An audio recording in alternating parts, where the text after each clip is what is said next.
أعوذ بالله من الشيطان الرجيم بسم الله الرحمن الرحيم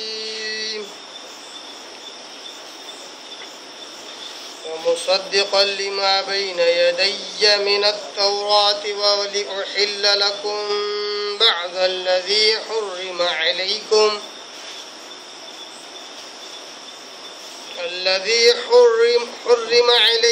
وجئتكم بآية من ربكم فاتقوا الله وأطيعون إن الله ربي وربكم فاعبدوه هذا صراط مستقيم صدق الله العظيم نحمده ونصلي على رسوله الكريم اما بعد تمام قسم کی حمد و ثنا تعریف کبریائی اور بڑائی اسے اللہ وحدہ لا شریک کے لیے لائق اور زیبا ہے جو ساری کائنات کا خالق مالک میرا اور آپ کا مربی ہے اسے اللہ کے لیے ساری تعریفیں ہیں جو غفور ہے غفار ہے کریم ہے ستار ہے بعد اس کے آپ کے میرے آقا دو جہاں کے سردار الانبیاء پر کروڑا کروڑ انگنت بے شمار درود و سلام ہو صلی اللہ علی محمد و آلہ وسلم۔ قابل احترام بزرگوں، عزیز دوستوں، نوجوان ساتھیوں، اللہ اس کے رسول سے محبت کرنے والے دیوانوں، قرآن مجید کی دو آیتوں کی میں نے تلاوت کی ہے۔ یہ دونوں آیتیں ہمارے سلسلہ وار درس کی اگلی کڑی ہیں۔ پارہ نمبر 3 سورہ آل عمران سورہ نمبر 3 اس کے رکوع نمبر 5 کی آیتیں ہیں، آیت نمبر 50 اور 51، آیت نمبر 50 اور 51۔ اللہ تبارک و تعالیٰ کہتا ہے وَمُصَدِّقًا لِمَا بَيْنَ يَدَيَّ مِنَ التَّوْرَاةِ، اور میں تصدیق کرتا ہوں جو میرے سامنے ہے تورات میں سے۔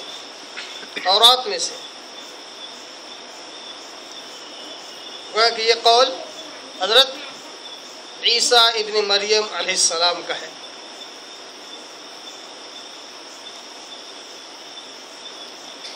ظاہر سی بات ہے اس آیت کی ابتدا لفظ واو سے ہو رہی ہے، یعنی اور میں تصدیق کرتا ہوں، کیونکہ اس سے پہلے چند مزید باتیں حضرت عیسیٰ علیہ السلام نے کہی ہیں کہ میں یہ بھی ہوں، میں ایسا بھی ہوں۔ اس کے بعد یہ آیت نمبر 50 ہے جس میں انہی کی باتوں کا آگے کنٹینیویشن ہے۔ تو آئیے اس آیت 50 کا لفظی ترجمہ دیکھنے سے پہلے اوپر کی آیت کا ایک بار لفظی ترجمہ دیکھ لیتے ہیں۔ آیت نمبر 49 کا 49 کا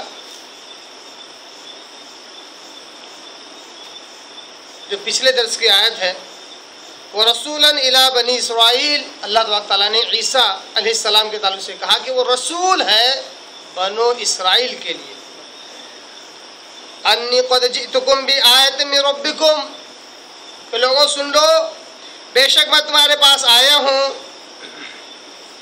آیتیں لے کے، آیت دلائل لے کر، من ربکم تمہارے رب کی طرف سے، انی اخلق لکم من الطین، کہ میں بناتا ہوں مٹی سے پرندہ کہ ہیئت الطیر، پرندے کی شکل کی کہ جانور یا پرندے میں بناتا ہوں، فانفخ فیہ، پھر میں ہی اسی میں پھونک مارتا ہوں، فیکون طیرا باذن اللہ، پھر وہ ہو جاتا ہے ایک زندہ پرندہ اللہ کے حکم سے، وابرئ الاکمہ وابرص، اور میں مادرزاد اندھے کو بینا کر دیتا ہوں، مادرزاد نابینا کو بینا کر دیتا ہوں، دیکھنے والا بنا دیتا ہوں، وہ ابرص اور برس کے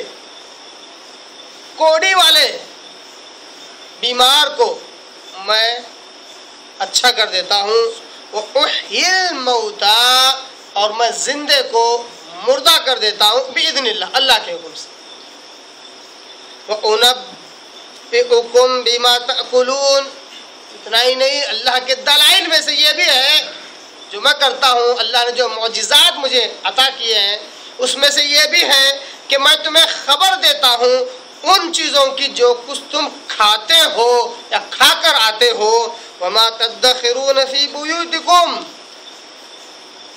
جو کچھ تم اپنے گھروں میں کھا کر آتے ہو اور جو کچھ تم اپنے گھروں میں ذخیرہ کرتے ہو تاکہ کل کی پلاننگ ہو اپنے اپنے گھروں میں اس کی بھی تمہیں خبر دیتا ہوں۔ ان فی ذلک الآیہ جو کام میں کر رہا ہوں اس میں بڑی بڑی نشانیاں ہیں، نشانی ہے اپنے رب کو پہچاننے کے لیے، مجھے نہیں، میں تو ایک اللہ کا بندہ اور رسول ہوں، جیسا کہ سورہ مریم میں کہا انی عبداللہ، سن لو کہ میں ایک اللہ کا بس غلام اور بندہ ہوں۔ اس میں بڑی بڑی نشانی ہے اپنے رب کو پہچاننے کی کہ بِإِذْنِ اللہ میں بارہا کہہ رہا ہوں اس کے حکم سے سب کچھ کرتا ہوں، تو بڑی بڑی نشانیاں اپنے رب کو پہچاننے کے لیے ہیں۔ ان کنتم مؤمنین، اگر تم ایمان لاتے ہو، اگر تم ایمان رکھتے ہو، اگر تم مومن ہو تو تمہارے لیے اس میں بہت بڑی بڑی نشانیاں ہیں۔ جب تک تمہارے میں صحیح و سالم ایمان ہے تم ان معجزات سے اپنے رب تک رسائی حاصل کر لو گے۔ جیسے ہی تمہارا ایمان ڈگمگا جاتا ہے، تمہارا ایمان خلش ملش ہو جاتا ہے شرک سے، بدعقیدگی سے، یا تمہارا ایمان بگڑ جاتا ہے تو تمہاری رسائی رب تک ہونے کے بجائے مجھ تک رہ جاتی ہے، تمہاری پہنچ بجائے رب تک جانے کے مجھ تک سیمت ہو جاتی ہے، مجھ تک رک جاتی ہے۔ ان کنتم مؤمنین، اگر تم صحیح سچے مومن ہو تو اپنے رب تک پہنچنے کے لیے نشانیاں کافی ہے تمہارے لیے، مجھ تک پہنچنے کے لیے نہیں، مجھ تک تم پہنچ چکے ہو۔ بڑی ہی پیارے انداز سے عیسیٰ علیہ السلام نے آیت نمبر 49 میں سمجھایا۔ آیت نمبر 50 میں جو کہ آج کے درس کی آیت ہے، جس میں کہتے ہیں مصدقا لما بین یدی من التوراۃ، اور میں تصدیق کرنے والا ہوں اس چیز کی جو میرے سامنے ہے، یعنی جو مجھ پر نازل ہوئی وہ ہے تورات۔ وَلِأُحِلَّ لَكُمْ، اور میں اس لیے بھی آیا ہوں تاکہ اُحِلَّ لَكُمْ تمہارے لیے حلال کر دوں، بَعْضَ الَّذِي ان بعض چیزوں کو حُرِّمَ عَلَيْكُمْ جو تم پر حرام کر دی گئی تھی، وَجِئْتُكُمْ بِآیَةٍ مِّن رَبِّكُمْ، اور میں لے آیا ہوں تمہارے پاس تمہارے رب کی طرف سے بڑی بڑی نشانیاں، بڑی بڑی علامتیں، بڑے بڑے پروف تمہارے آگے لے کر آیا ہوں۔ فَاتَّقُوا اللَّهَ، ڈرو اللہ سے، وَأَطِیعُونِ، اور میری اطاعت کرو۔ آیت نمبر 50۔ آیت نمبر 51 ان اللہ ربی، اور سن لو میرا رب بھی اللہ ہی ہے، میرا رب اللہ ہی ہے، وربکم، اور تمہارا بھی اللہ ہی ہے، فاعبدوہ، لہذا اسی کی عبادت کرو، میری نہیں، نہ مجھے خدا سمجھو نہ خدا کا بیٹا سمجھو، میرا رب بھی اللہ ہے، تمہارا رب بھی اللہ ہے، جب دونوں کا رب اللہ ہے تو اللہ کی عبادت کرو، فاعبدوہ، اسی کی عبادت کرو، میری نہیں، ھذا صراط مستقیم، بے شک یہی سیدھا اور سچا راستہ ہے۔ کیا بہترین انداز سے عقیدہ توحید کی دعوت دے رہے حضرت عیسیٰ ابن مریم علیہ السلام۔ یہ دو آیتیں ہیں، آیت 50 اور 51۔ پیچھے کے ضمن میں کچھ ایسی آیتیں سورہ مریم میں بھی ہیں، انشاءاللہ اس کے ساتھ ساتھ اس کو ہم جوڑ لیں گے۔ آئیے ان آیتوں کی مزید تشریح ہم دیکھ لیتے ہیں۔ جہاں عیسیٰ علیہ السلام نے پچھلے آیتوں میں معجزات کا ذکر کیا اور اپنے آنے کے مقاصد کا ذکر کیا، اسی طرح آیت نمبر 50 میں چند مزید معجزات اور اپنے آنے کے مقاصد کا تذکرہ کرتے ہوئے کہتے ہیں کہ وہ مصدق لما بین یدی من التورات، میں آیا ہوں تصدیق کرنے کے لیے اس چیز کی جو میرے سامنے ہے، تورات کی۔ وہ مصدق لما بین یدی من التورات، اب چاہتا ہوں بولتے ہوئے الفاظ آگے بھی جو ہے، میں تصدیق کرنے آیا ہوں اس چیز کی جو میرے سامنے ہے، یعنی کہ تورات، جو کہ حضرت موسیٰ علیہ السلام پر نازل ہوئی۔ غالباً اس سے پہلے میں بولتے بولتے مجھ پر نازل ہوئی ایسے الفاظ نکل گئے۔ تورات وہ کتاب جو حضرت موسیٰ علیہ السلام پر نازل ہوئی، میں اس کی تصدیق کرنے آیا ہوں۔ گویا کہ موسیٰ علیہ السلام پر جو کتاب نازل ہوئی تورات، میں اس کی تصدیق کرتا ہوں کہ اللہ کی طرف سے، گویا کہ میرا تصدیق کرنا اس بات کی علامت ہے کہ موسیٰ علیہ السلام بھی سچے نبی، ان پر بھی وہی آیا کرتی تھی، اور وہ جو کتاب ہے تورات، وہ کسی انسان نے نہیں لکھا، بلکہ وہ بھی اللہ کا کلام ہے جو آسمان سے نازل ہوا۔ میں اس کی تصدیق کرتا ہوں۔ تو سب سے پہلے تو عیسیٰ علیہ السلام نے تصدیق کی تورات کی۔ تورات کی تصدیق کرنا گویا کہ موسیٰ علیہ السلام کی تصدیق کرنا ہے کہ موسیٰ علیہ السلام ایک سچے پیغمبر تھے، نبی تھے۔ اس کے فوراً بعد ایک بات بیان کی جا رہی ہے، وَلِأُحِلَّ لَكُمْ بَعْضَ الَّذِي حُرِّمَ عَلَيْكُمْ، اور میں اس لیے بھی آیا ہوں تاکہ وَلِأُحِلَّ لَكُمْ، میں تمہارے لیے حلال قرار دوں، حلال کر دوں، بَعْضَ الَّذِي حُرِّمَ عَلَيْكُمْ، ان بعض باتوں کو جو تم پر حرام کر دی گئی تھی۔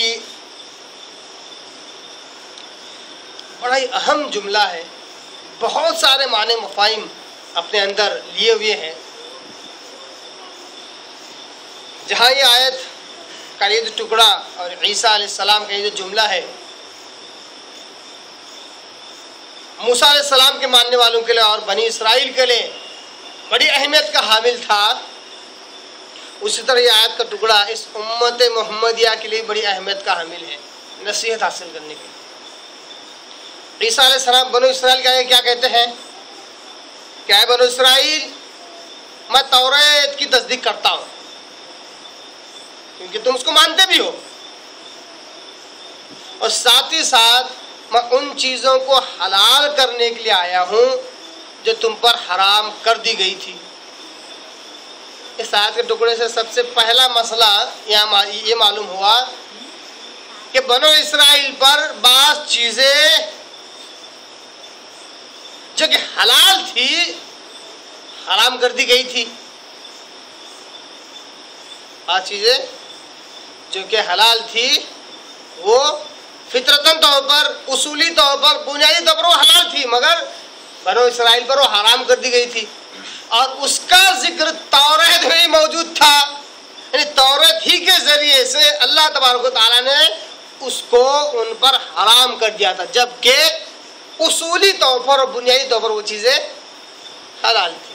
تبھی تو عیسیٰ علیہ السلام کہتے ہیں کہ میں تورات کی تصدیق تو کرتا ہی ہوں، یہ سچی کتاب ہے، یعنی اگر اس میں کسی چیز کے بارے میں حرام کا حکم ہے تو یقیناً ہے کہ وہ اللہ کی طرف سے ہے، مگر وہ جو حرام کیا گیا تھا اور تمہاری شرارتوں کی بنیاد پر تم پر حرام کر دیا گیا تھا، جبکہ اصل میں وہ حلال تھی۔ اب میں آیا اسی لیے ہوں تاکہ ان حرام کردہ چیزوں کو تمہارے لیے حلال قرار دے دوں۔ اور ایسا ہی ہوتا تھا، انبیاء کرام کا جو سلسلہ ہوتا تھا، ایک نبی ایک قوم کی طرف بھیجا جاتا اور وہ ان کے درمیان دعوت و تبلیغ کا کام کرتا۔ شریعتیں سب کی الگ الگ ہوا کرتی ہے، تو اپنی اس شریعت کے مطابق بعض چیزیں حلال ہوتی، بعض چیزیں حرام ہوتی۔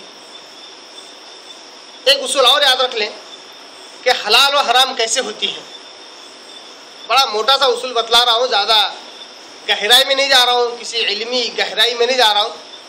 چیزیں حلال و حرام کیسے ہوتی ہے، اس کے لیے کوئی یہ اصول، وہ اصول، 10 اصول، 15 اصول، ایسا کچھ نہیں ہے۔ حلال و حرام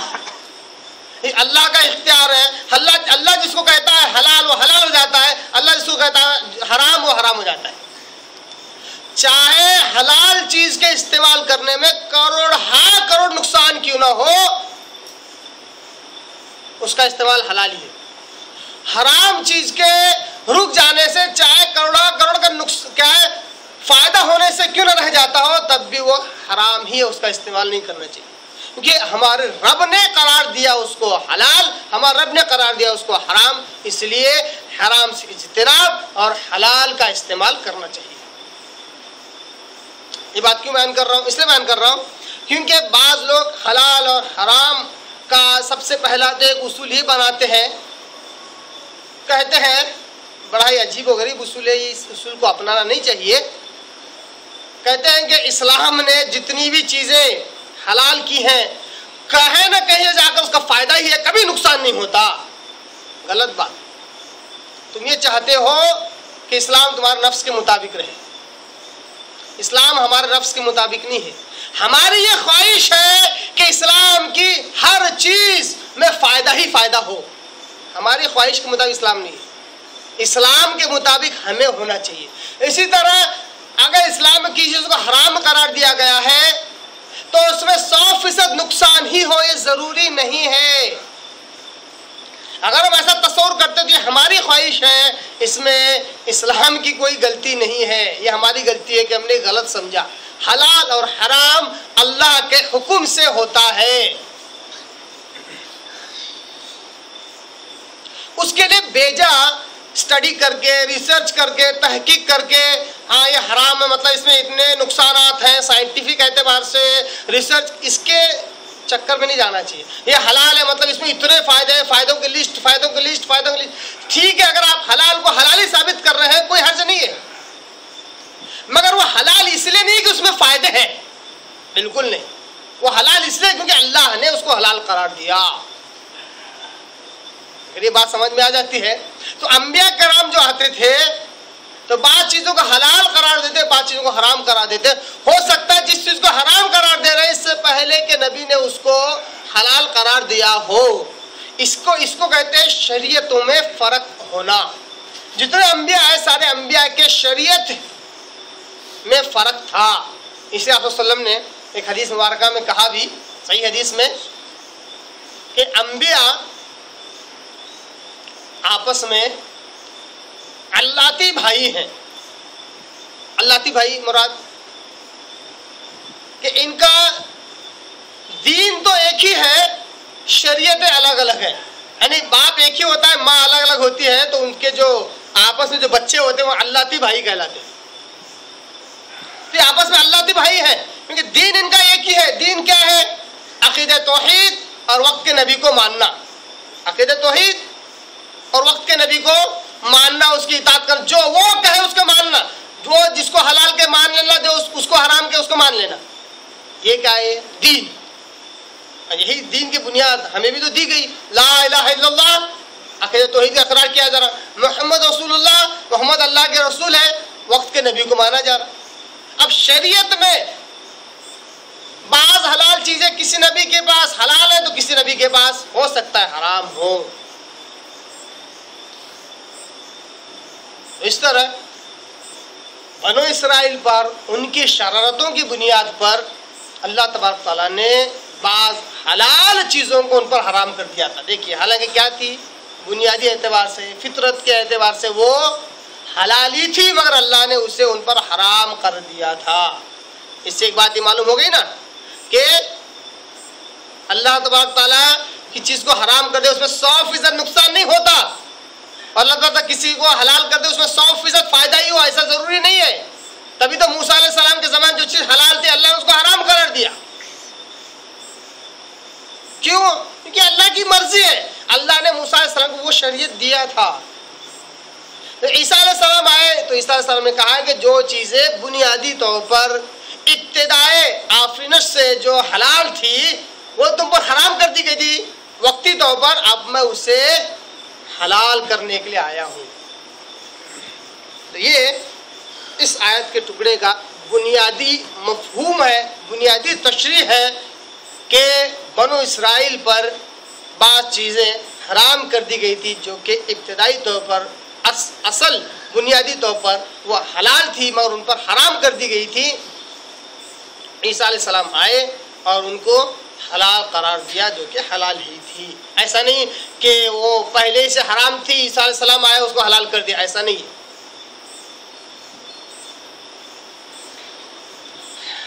دوسرا مفہوم اس کا یہ بھی ہے کہ بنو اسرائیل کے جو علماء تھے انہوں نے اپنی طرف سے بعض چیزوں کو حرام کر دیا تھا۔ موسیٰ علیہ السلام کے جانے کے بعد بنو اسرائیل کے علماء نے اپنی اپنی دکان چلانے کے لیے یا اپنا پیٹ بھرنے کے لیے، پیٹ کے دھندے کے لیے بعض چیزیں جو حلالی تھی ان کی امت پر حرام کر دیا تھا۔ اب اس کی تصحیح کیسے ہوگی؟ دوسرے نبی کے آنے کے بعد یقیناً امت محمد کے ساتھ ایسا ہونے والا ہے نہیں، ہے یاد رکھیے آپ یہ بات بھی۔ اگر اس امت کے علماء کسی چیز کو حرام قرار دے دے جو کہ حلال ہوتا ہے، کوئی نبی آ کر یہ نہیں کہنے والا کہ یہ اصل میں حلال تھی، تم نے کیوں حرام قرار دیا؟ کون کرے گا یہ کام؟ اسی امت کے افراد کو جو علماء حق ہے، جو دعات ہیں، انہیں یہ کام کرنا ہے۔ بہرحال عیسیٰ علیہ السلام آئے اور ان کے علماء نے جو غلط رہبری ان کی تھی، جو حلال تھا اس کو حرام قرار دیا تھا، اس کو حلال کرنے کے لیے آئے کہ دیکھو اصل میں یہ حلال ہے۔ اور ظاہر سی بات ہے نبی جب بات کرے تو ایک وثوق بات کرتا ہے، ایک پختہ بات کرتا ہے۔ دو مفہوم ہو گئے اس آیت کے ٹکڑے کا۔ تیسرا مفہوم اس کا یہ ہے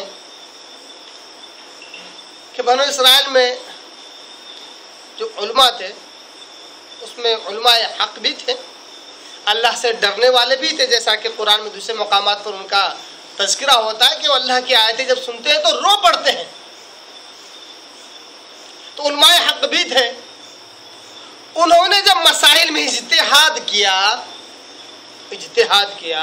یعنی کوئی مسئلہ تھا سمجھ میں نہیں آ رہا تھا تو اس میں تحقیق کی، مطلب اللہ کے احکامات کے وحی کی روشنی میں ہی تحقیق کی، اس پر اجتہاد کیا۔ اب اجتہاد میں جتنا ان کا علم تھا، علم کا آخری لیول تھا، اس کے مطابق انہوں نے ایک فیصلہ کر دیا کہ ہمارے علم کے مطابق یہ ایسا اور ایسا ہے، گویا کہ ایک چیز کو حرام قرار دے دیا، جبکہ حقیقتاً وہ حلال تھا۔ ان کے علمی اجتہاد کا یہ نتیجہ نکلا کہ انہوں نے ایک حلال چیز کو حرام قرار دے دیا۔ یہ انسان کی غلطی تھی، انسان کی غلطی۔ تو عیسیٰ علیہ السلام کہتے ہیں ایسی بھی جو غلطیاں ہوئی جو کہ ان کے علمی اجتہاد کی غلطی تھی، اللہ تبارک تعالیٰ انہیں ایک اجر تو ضرور دے گا اس کوشش کا جو انہوں نے کیا، مسئلے کے استنباط کے لیے، مسئلے کو کا صحیح نتیجہ نکالنے کی جو انہوں نے کوشش کی، جو اجتہاد انہوں نے کیا، اس کے تو اللہ تعالیٰ ایک اجر تو دے گا ہی۔ جیسا کہ صحیح اپنا بخاری مسلم وغیرہ میں آپ صلی اللہ علیہ وسلم کہتے ہیں کہ جب کوئی شخص اجتہاد کرتا ہے، مسائل میں اجتہاد کرتا ہے، مسائل سے استنباط کرتا ہے، کوشش کرتا ہے مسئلہ نکالنے کے لیے، یا پھر قاضی کے آگے فیصلہ آ جائے، دو لوگوں کا جھگڑا آ جائے، دونوں کے بیچ میں غور فکر کر کے اگر وہ فیصلہ دے دیتا ہے، اگر اس کا فیصلہ درست رہا تو اس کو 2 اجر ملیں گے، 2 ثواب ملیں گے، ایک اس کے صحیح فیصلے کا اور دوسرا اس کی اجتہاد کا، اس کی کوشش کا جو اس نے کیا صحیح نتیجے پر پہنچنے کے لیے، چاہے قاضی ہو چاہے وہ مجتہد ہو۔ اسی طرح چاہے قاضی ہو، فیصلہ کرنے والا حاکم ہو یا مجتہد ہو، اگر وہ کوشش کرے اور صحیح نتیجے پر نہ پہنچے تو اس کو ایک اجر تو ضرور ملتا ہے، وہ ہے ان کی کوشش کا۔ صحیح نتیجے پر نہ پہنچے اس لیے اس کا اجر نہیں ملتا، مگر جو کوشش انہوں نے کی اس کا اجر انہیں ملتا ہے۔ مگر ان کی یہ کوشش، یاد رکھیے اس اصول کو، یا اتنی ساری باتوں کو ہم مان رہے ہیں، اس اصول کو بھی یاد رکھیے، ان کی یہ کوشش غلط کو صحیح نہیں کر سکتی۔ ان کی یہ کوشش جو کہ نتیجے میں وہ غلط نتیجے پر پہنچے، مگر ان کی یہ کوشش غلط کو صحیح نہیں کر سکتی۔ بہت سارے لوگ بولتے ہیں صاحب اتنی محنت انہوں نے دین کے لیے کی، اتنا اجتہاد انہوں نے کیا، تو اس کو کیا ہم ایسے چھوڑ دیں گے؟ نہیں چھوڑیں گے بھائی، ان کے علم کی قدر کریں گے، ان کے اجتہاد کی قدر کریں گے، ان کی کوشش کی، ان کے کتابوں کی قدر کریں گے، مگر جو غلطی ہوتی ہے وہ غلطی ہوتی ہے۔ اور کئیوں جگہ الحمدللہ جو علماء حق ہوتے ہیں وہ بعد میں رجوع کر لیتے ہیں، میں نے ایسے اور ایسا مسئلہ بیان کیا تھا مگر میں اس میں غلط تھا، میں اس سے رجوع کرتا ہوں۔ کئیوں الحمدللہ ائمہ کرام نے اپنے اقوال سے رجوع کی، اور کچھ لوگ رجوع کرنے سے رہ گئے کیونکہ ان کے زندہ رہنے میں اس صحیح مسئلے کا علم انہیں ہوا ہی نہیں۔ بحیثیت انسان یہ سب کچھ ہونا ممکن ہے، اسی انسان کو انبیاء کے علاوہ ہم 100% درست نہیں سمجھ سکتے، تو ان کے زندگی میں وہ صحیح مسئلے کا علم نہ ہونے کی وجہ سے وہ رجوع نہ کر سکے۔ علم دن بدن بڑھتا جائے گا انشاءاللہ العزیز، کیونکہ یہ دین قیامت تک رہنے والا ہے۔ بعض لوگ اس میں بھی غلط فہمی میں مبتلا ہے، کہتے ہیں دین تو آپ صلی اللہ علیہ وسلم کے زمانے میں اس وقت کچھ سالوں تک تھا، اس کے بعد دین بالکل ختم ہو گیا، اب جو باقی ہے کچھ چیزوں کے سہارے باقی ہے، قیامت تک تو مطلب پوری طرح ختم ہو جائے گا، ایسا بیان کرتے ہیں، جبکہ حقیقت نہیں ہے۔ علم بڑھتا جائے گا انشاءاللہ، بڑھتا جائے گا، قیامت کے نزدیک اور پھیلتا جائے گا۔ تبھی تو آپ صلی اللہ علیہ وسلم کہتے ہیں کہ طائف منصورہ، یعنی ایسی جماعت جو ہمیشہ حق پرست ہوگی اور غالب ہوگی، یہ قیامت تک رہے گی، یہی ناجی فرقہ ہوگا جو نجات پانے والا فرقہ ہوگا۔ قیامت تک ان سے جو مقابلہ کرے گا، چاہے گفتگو میں، چاہے علمی اعتبار سے، چاہے جہاد کے میدان میں، کوئی ان کا مقابلہ نہیں کر سکتا، یہ قیامت تک رہیں گے۔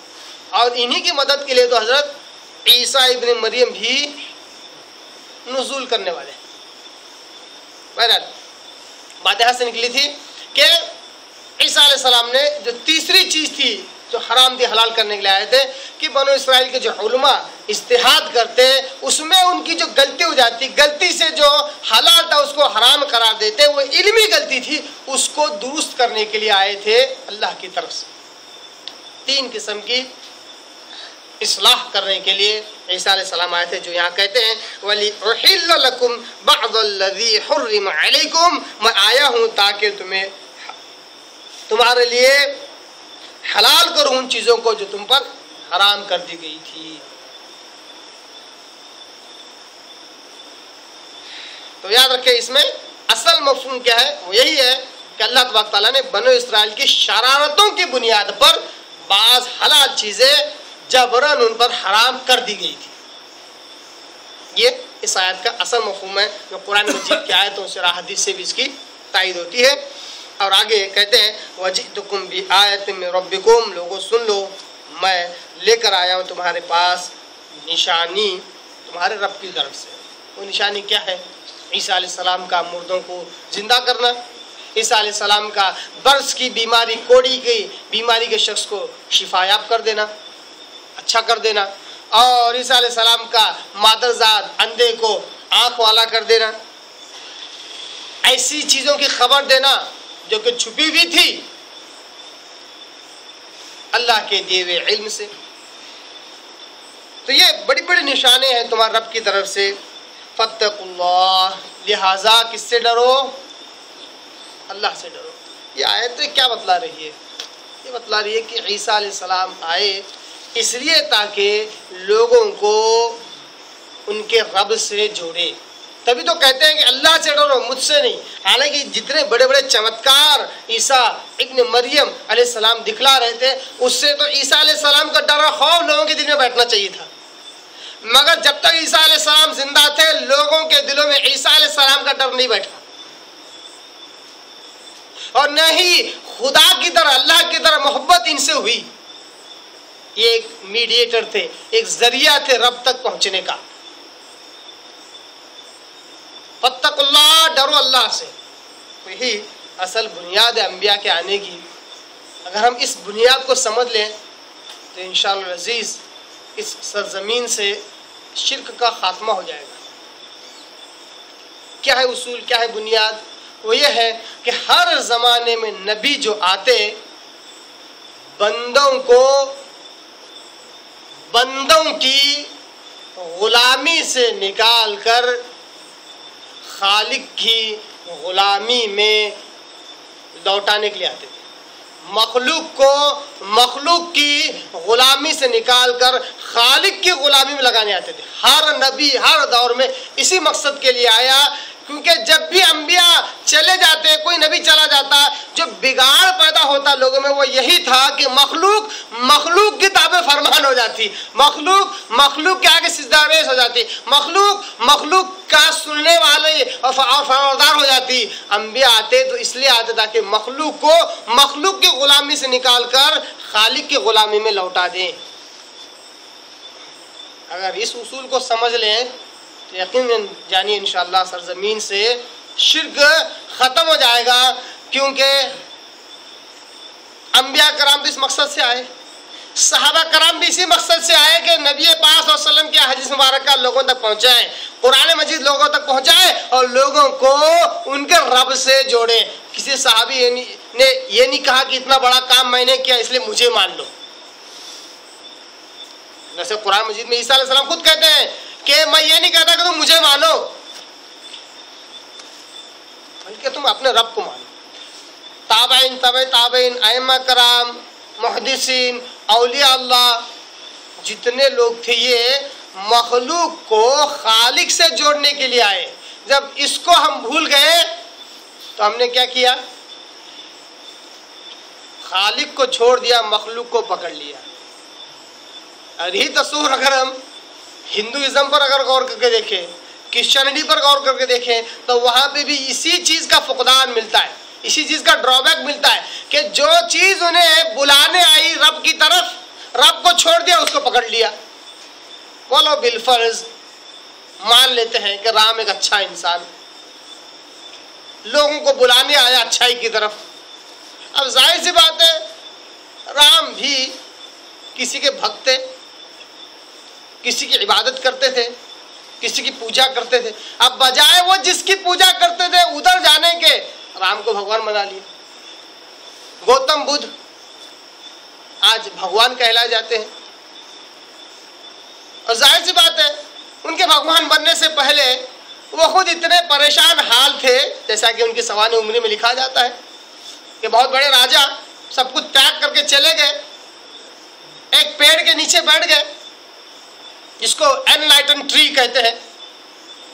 کتنے دن بھوکے رہ گئے، اچانک غشی آ گئی، جیسے گر گئے تھوڑی دیر بعد ہوش آیا. ان کی سوانح عمری میں ان کے شاگرد لکھتے ہیں اس وقت انہوں نے کہا اے میرے رب اب میں نے تجھے پہچان لیا کہ تو ہی میرا خدا ہے.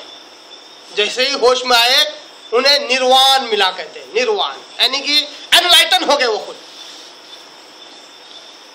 اب جیسے ان کی زبان یہ نکلا کہ تو میرا خدا ہے، اب جو بدھ مذہب کو ماننے والے، گوتم بدھ کو ماننے والے، وہ کہتے ہیں کہ ہم ناستک لوگ، ہم کسی بھگوان کو نہیں مانتے، ہم صرف گوتم بدھ کو بھگوان مانتے ہیں. گوتم بدھ بھی تو کسی بھگوان کو مانتے تھے، وہ کیوں کھا گئے؟ یہاں تک کہ باقاعدہ ایک صاحب سے بہت بڑے لیکچرر ہیں، مقصد میرا اللہ کی توحید بیان کرنا ہے، کسی دھرم پر کرٹیسائز کرنا، تنقید کرنا مقصد نہیں ہے.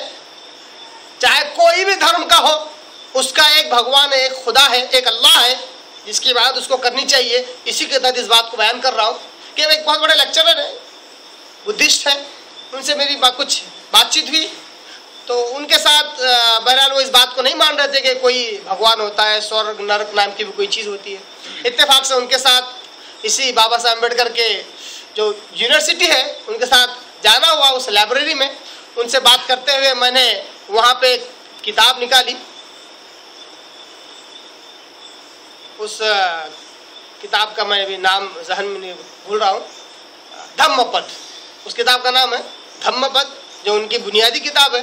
اس میں باقاعدہ سورگ کے نرگ کے الفاظ تھے اور بھگوان ہے، سب سے بڑا بھگوان ہے، ایسے باقاعدہ پالی بھاشا میں یہ الفاظ موجود تھے. میں نے بتایا تو وہ سر کھجانے لگ گئے کہ یہ کتاب تو میں نے بھی نہیں پڑھا، بولے ابھی تک اتنا دھیان سے بولے.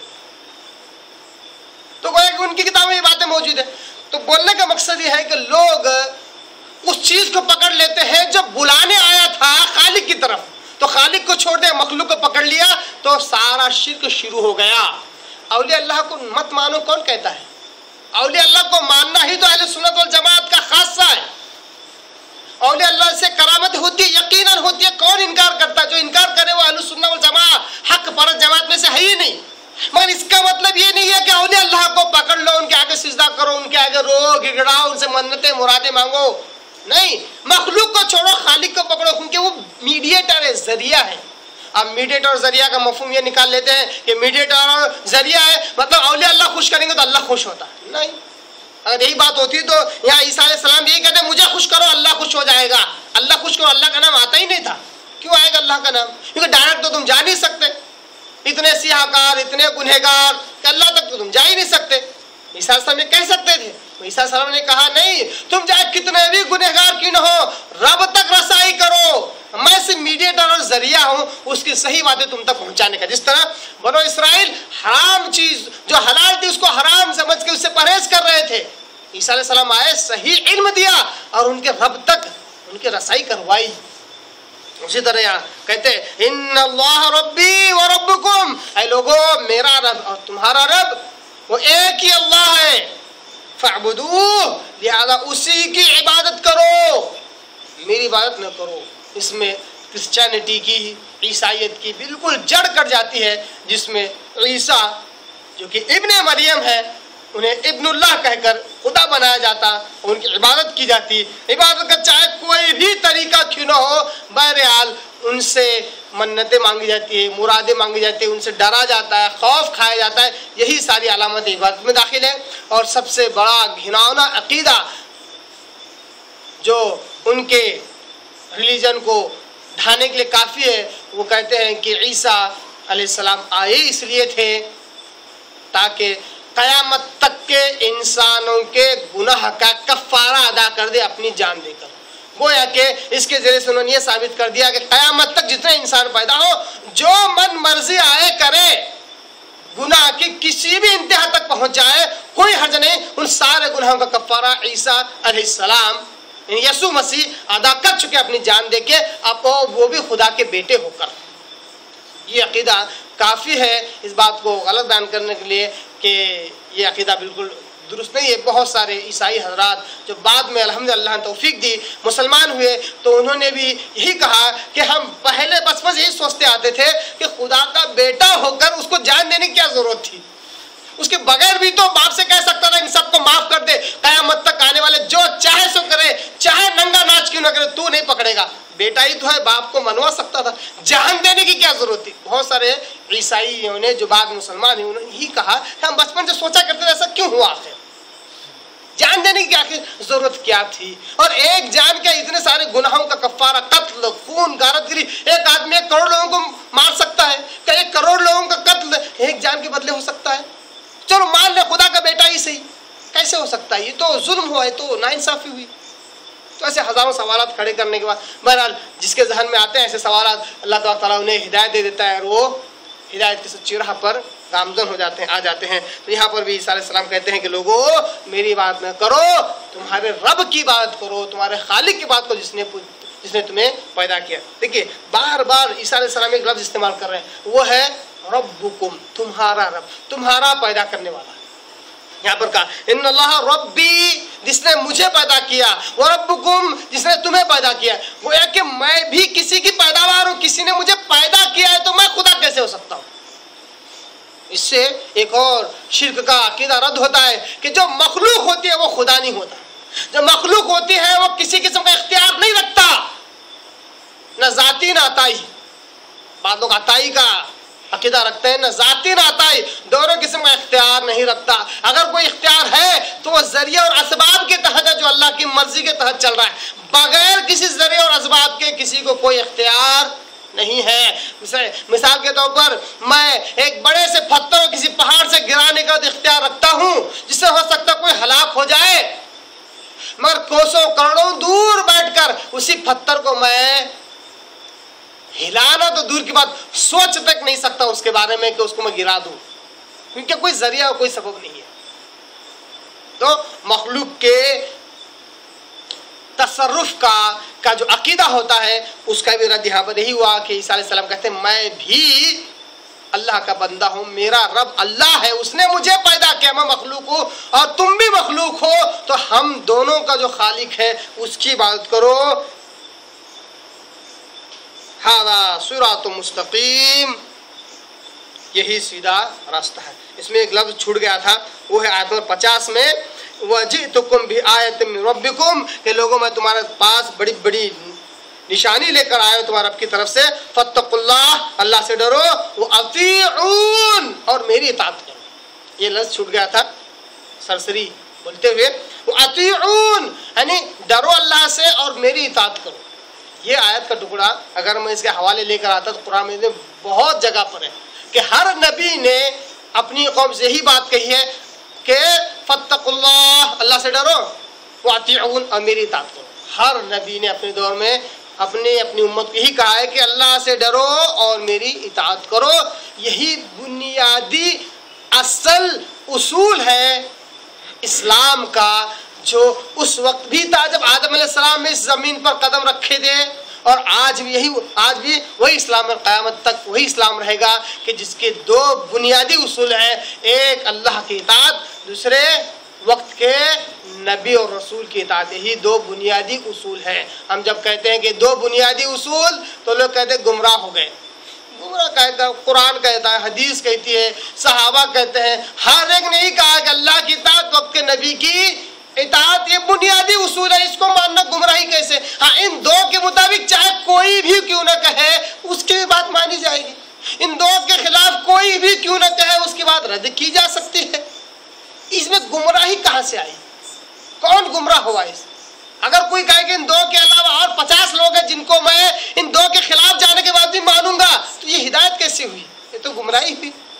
جیسا کہ عیسیٰ علیہ السلام کہتے ہیں اللہ سے ڈرو اور میری اطاعت کرو, یعنی کہ وقت اللہ کی فرما برداری اور وقت کے نبی کی فرما برداری, یہی تو اصل اسلام ہے. ان دو کے مطابق چاہے کوئی بھی کیوں نہ کہے, ان کے مطابق اس کی بات مانی جا سکتی ہے. ایسا کہ بارہا میں ایک موٹی سی مثال دیتا رہتا ہوں کہ فرض کیجئے آپ کے پاس ایک غیر مسلم آتا ہے, کیا وقت ہے اس کی اسلام کے معاملے میں, آپ کی نگاہ میں کیا وقت ہے اس کے؟ ہندو آتا ہے, اس کی وقت اور حیثیت اور اوقات آپ کی نگاہ میں کیا اسلام کے اعتبار سے؟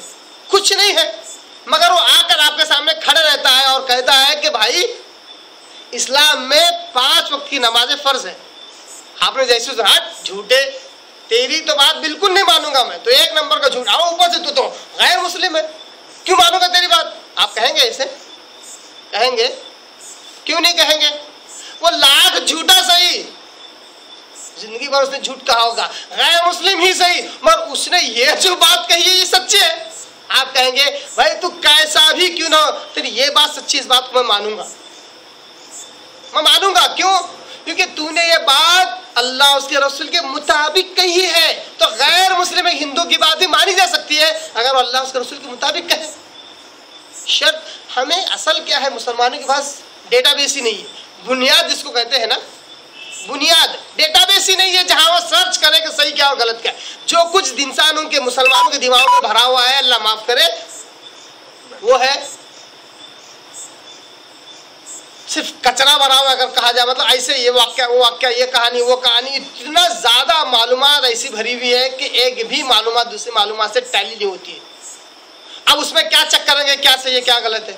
اگر ہمارے علم کا ڈیٹا بیس مواد قرآن اور حدیث ہو, اللہ اس کے رسول کی باتیں ہوں, تو کوئی بھی دنیا کا اگر شخص کہے آپ ان دونوں میں چیک کیجئے, میچ کھایا مطلب بات درست, میچ نہیں کھاتی تو بات غلط. سمپل سا اصول ہے. اسی طرح یہاں پر بھی عیسیٰ علیہ السلام کہتے ہیں کہ تم اللہ سے ڈرو اور میری اطاعت کرو. 2 بنیادی اصول بیان کیا. اس کے بعد کہا ہے کہ دیکھو میرا رب بھی اللہ ہے, تمہارا رب بھی اللہ ہے, لہذا اسی کی عبادت کرو. ھذا صراط مستقیم, یہی سیدھا سچا راستہ ہے. ایسے الفاظ آپ صلی اللہ علیہ وسلم نے بھی کئی جگہ استعمال کیے ہیں. ھذا صراطی مستقیما فاتبعوہ. آپ صلی اللہ علیہ وسلم نے کیا کہا کہ لوگوں میں نے جو تمہیں راستہ بتایا ہے اسی ایک راستے پر چلو. سورہ یوسف کی آیت ہے. اور اس راستے سے دوسرے راستوں پر نہ چلنا. فتفرق بکم عن سبیلی, کہ دوسرے راستے جو سیدھا راستہ اس کو چھوڑ کر دوسرے جو راستے اس کے آزو بازو دائیں بائیں, فتفرق بکم عن سبیلی، تمہیں اللہ کے اس راستے سے گمراہ کر دیں گے، دوسرے راستوں پر نہ چلنا، یہ ہے میرا سیدھا راستہ۔ کون سا سیدھا راستہ تھا؟ وہاں پر یہی شرط بیان کی گئی کہ کیا؟ اللہ کی مانو اور میری مانو، آپ صلی اللہ علیہ وسلم نے کہا۔ تو اللہ اس کے رسول کی ماننا یہ سیدھا راستہ ہے۔ جو اللہ کی اور وقت کے نبی کی بات مانتا ہے وہ ہمیشہ حق راہ پر رہتا ہے۔ جو ماننے میں جس کے پاس کوئی اصول ہی نہیں ہے، کبھی بھی کسی کو مان لیتا ہے، کسی کی بات بھی سر آنکھوں پر رکھ لیتا ہے، ظاہر سی بات ہے وہ سیدھے راستے پر نہیں ہو سکتا۔ جینے کے لیے، اسلام کو سمجھنے کے لیے اصول تو بنانا ہوگا، اور اصول ایسا ہو جو صحیح ہو، قرآن جس کی تائید کرے، احادیث مبارکہ جس کی تائید کرے، صحابہ جس کی تائید کرے۔ من مرضی سے اگر اصول بنا لیں گے تو ظاہر سی بات ہے گمراہی جھولی میں آئے گی۔ عیسیٰ علیہ السلام بھی کہتے ہیں کہ دیکھو یہ میرا سیدھا راستہ ہے، ایک اللہ کی بات ماننا اور میری اطاعت کرتا ہے۔ یہ دو آیتیں تھیں۔ آئیے صرف سرسری طور پر سورہ مریم کی آیتوں کا لفظی ترجمہ دیکھ لیں۔ اس میں اللہ تعالیٰ شرک کا رد کرتا ہے، شرک کا رد کرتا ہے آیت نمبر 34 اور 35 میں، کہ اس سے پہلے ہم نے سورہ مریم کی آیت یہ دیکھی تھی جس میں عیسیٰ علیہ السلام کہتے ہیں کہ مجھ پر سلامتی ہو اس دن جس دن میں پیدا ہوا، اور مجھ پر سلامتی ہو جس دن میں مروں گا، اور مجھ پر سلامتی ہو اس دن جس دن میں دوبارہ زندہ کر کے اٹھایا جاؤں گا۔ آیت نمبر 33 تھی سورہ مریم کی۔ آیت نمبر 34 میں ذالک عیسی ابن مریم، اللہ کہتے ہیں یہ اصل عیسیٰ جن کے بارے میں اب تک تمہارے آگے سورہ آل عمران اور سورہ مریم کے مطابق رکھا گیا، یہ ہے اصل عیسیٰ ابن مریم، قول الحق، یہ سچا، یہ ایک بالکل سچی بات ہے، الذی فیہ یمترون، جس میں یہ لوگ شک میں مبتلا ہے کہ عیسیٰ علیہ السلام ہے کون، خدا ہے کہ خدا کا بیٹا ہے۔ کیونکہ عیسائیت میں اتنے فرقے ہیں کہ بعض لوگ انہیں براہ راست خدا کہتے ہیں، بعض لوگ خدا کہنے سے کتراتے ہیں تو کہتے ہیں خدا کا بیٹا ہے، بعض لوگ کہتے ہیں 3 خداؤں میں سے ایک خدا ہے۔ ہزاروں فرقے ان میں بھی ہیں۔ فیہ الذی فیہ یمترون، اس میں لوگ شک میں مبتلا تھے، یہ ہے اصل عیسیٰ جو عبداللہ تھے، اللہ کا بندہ تھے۔ آیت نمبر 35 میں ما کان اللہ یتخذ من ولد، اللہ تبارک تعالیٰ اپنے لیے اولاد کیوں لے گا؟ اذا قضا، سبحانہ، اللہ تبارک تعالیٰ تو بہت پاک ہے، اذا قضا امرن، تو اللہ تبارک تعالیٰ کسی کام کا فیصلہ کرتا ہے تو کہتا ہے فإنما یقول له کن فیکون، جب اللہ کہتا ہے کہ ہو جا تو وہ چیز ہو جاتی ہے۔ جس کی قدرت اتنی زبردست ہو کہ وہ کہے ہو جا تو وہ چیز ہو جاتی ہے، تو اپنے لیے اولاد کیوں بنائے گا؟ کیا ضرورت پڑی اللہ کو، کیا کام آن پڑا جو اللہ تعالیٰ کو بیٹا بنانا پڑا، جبکہ اس کا ہر کام تو لفظ کن سے ہو جاتا ہے۔ آیت نمبر 36 میں جو کہ وہ سورہ آل عمران کی آیت کی طرح ہے، وَإِنَّ اللَّهَ رَبِّي وَرَبُّكُمْ فَاعْبُدُوهُ، لوگوں میرا بھی رب اللہ ہے، تمہارا رب اللہ ہے، لہذا اسی کی عبادت کرو، ھذا صراط مستقیم، یہی سیدھا اور سچا راستہ ہے۔ آیت نمبر 36 سورہ مریم کی، وہ سورہ آل عمران کی طرح۔ اللہ سے دعا کرتا ہوں کہ اللہ تعالی ہمیں قرآن کو صحیح سمجھنے، اس پر عمل کرنے کی توفیق عطا فرمائے۔ وآخر دعوانا ان الحمد للہ رب العالمین۔